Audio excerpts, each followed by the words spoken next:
Right then, the 1990s. Not exactly the golden age of the motor car, was it? We had grunge music and dial-up internet and electric cars. Well, they were about as common as a sober night out for yours truly, but there was a glimmer of hope, a flicker in the darkness. General Motors, yes, those General Motors released the EV1, a futuristic-looking thing it was, like a sporty shoe with wheels. The EV1 was a two-seater coupe, all smooth and aerodynamic. It was powered by, wait for it, electricity. That's right, no petrol, no diesel, just pure electric juice. It was a bold move from GM, a toe dipped into the uncharted waters of electric mobility. It was a sign, perhaps, that things were changing, or at least that's what we thought at the time.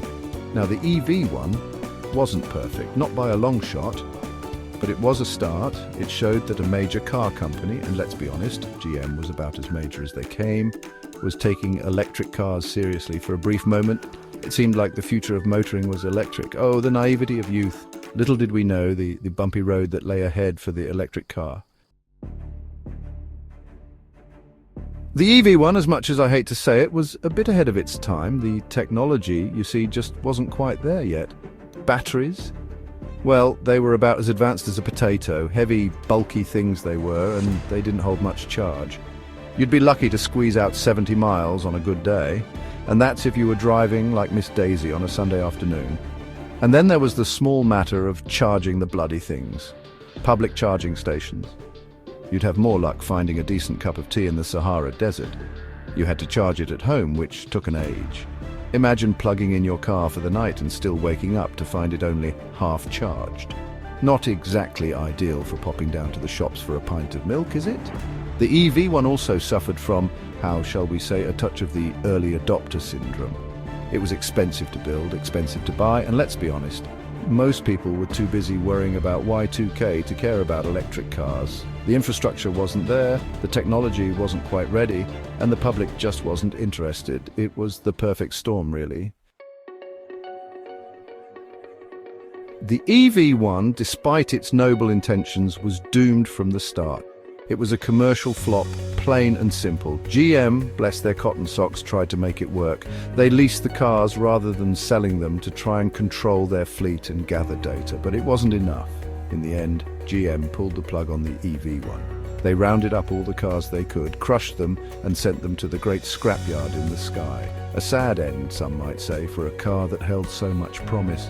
Conspiracy theories abound, of course, about why GM killed the EV1. Some say it was big oil, putting pressure on them.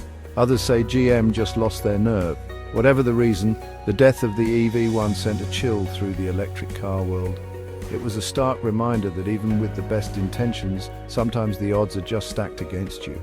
The electric car, it seemed, would have to wait a little longer for its time in the sun. The new millennium dawned, and with it a renewed interest in electric cars. The technology had improved, albeit slowly. Batteries were getting a bit better, a bit lighter, a bit more powerful, and the world was starting to wake up to the environmental impact of all those petrol-guzzling behemoths on the roads. Enter Nissan, stage left with the Leaf. It was a quirky-looking thing, the Leaf, not exactly a looker, but it was practical. It was a 5-door hatchback, perfect for families, and it had a decent range for an electric car at the time. Then there was Chevrolet, back for another crack at the electric car game with the Volt. Now the Volt was a bit different. It was a plug-in hybrid, which meant it had a petrol engine as well as an electric motor. The idea was that the petrol engine would kick in when the battery ran low, giving you the best of both worlds. It was a clever idea, and it appealed to those who were still a bit wary of going fully electric. Section 5, 2 steps forward, 1 step back, progress and challenges. The Nissan Leaf and the Chevrolet Volt represented a significant step forward for electric cars. They were more practical, more affordable, and had a longer range than their predecessors. But despite these improvements, challenges remained. The batteries, while better, were still the Achilles heel. They were expensive, they took a long time to charge, and their range was still limited compared to petrol or diesel cars. And then there was the issue of infrastructure, or rather the lack of it. Public charging stations were still few and far between, and installing a home charger wasn't exactly cheap or straightforward. And let's not forget the price. Electric cars were still significantly more expensive than their petrol-powered counterparts. So, while the Leaf and the Volt were admirable attempts to bring electric cars to the masses, they still faced an uphill battle. The technology wasn't quite there yet, the infrastructure was lacking, and the price was prohibitive for many. The electric car revolution, it seemed, would have to wait a little longer. Section 6. Stumbling at the starting line. Why early 2000s EVs faltered. Despite the progress made by the Nissan Leaf and Chevrolet Volt, the electric car revolution still felt a long way off in the early 2000s.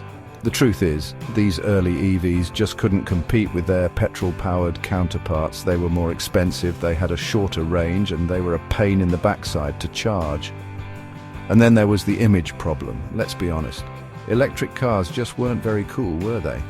They were seen as slow, boring, and only suitable for eco-warriors and tree-huggers. The average motorist just wasn't interested. They wanted a car that was powerful, stylish, and could get them from A to B without having to worry about running out of juice.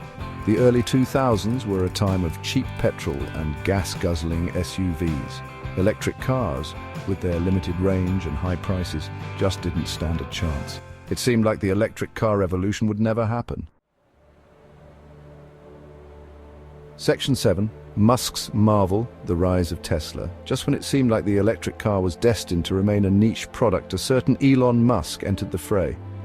Now I know what you're thinking. Another one of those Silicon Valley types who thinks he can change the world, and you wouldn't be wrong. But Musk, to give him his due, had a different vision for the electric car. He didn't want to build a sensible, practical car like the Leaf. He wanted to build a car that was desirable, a car that people would lust after. He wanted to make electric cars cool, and that's exactly what he did with the Tesla Roadster. It was a sleek, sporty, head-turning machine that could go from 0 to 60 faster than you could say electric car. The Roadster was a game-changer. It showed the world that electric cars could be fast, stylish, and desirable. It made electric cars cool, and suddenly, everyone wanted a piece of the action. Section 8. Lost in the rearview mirror. Why other EVs couldn't compete. Tesla's success, however, highlighted the shortcomings of other electric car manufacturers. They had been slow to adapt, slow to innovate, and slow to realize that the electric car market had changed. While Tesla was busy building desirable, high-performance EVs, other manufacturers were still churning out worthy but dull electric cars that failed to capture the public's imagination. They focused on practicality and affordability, which was important, but they forgot about the cool factor. Tesla understood that people buy with their hearts as much as their heads. They wanted a car that made them feel good, a car that made a statement. And let's not forget Tesla's supercharger network. Tesla understood that range anxiety was a major barrier for electric car adoption. So they built a network of fast chargers across the country, making it easy for Tesla owners to charge their cars on the go. Other manufacturers, meanwhile, were slow to invest in charging infrastructure, leaving their customers stranded with nowhere to charge. Section 9, the road ahead, overcoming the barriers to Electric Avenue. Now, I'm not saying Tesla is perfect, far from it. Their build quality can be, shall we say, variable at times. And their self-driving technology, well, let's just say I'm not quite ready to hand over the wheel just yet. But there's no denying that Tesla has been a disruptive force in the automotive industry. They have forced other manufacturers to up their game, to invest in electric car technology, and to start building cars that people actually want to buy. The electric car revolution, it seems, is finally here. But the road ahead is still long and winding. The cost of batteries needs to come down, the charging infrastructure needs to improve, and we need to overcome the lingering skepticism about electric cars. But I'm optimistic. The future of motoring is electric. It's just a question of how long it takes to get there.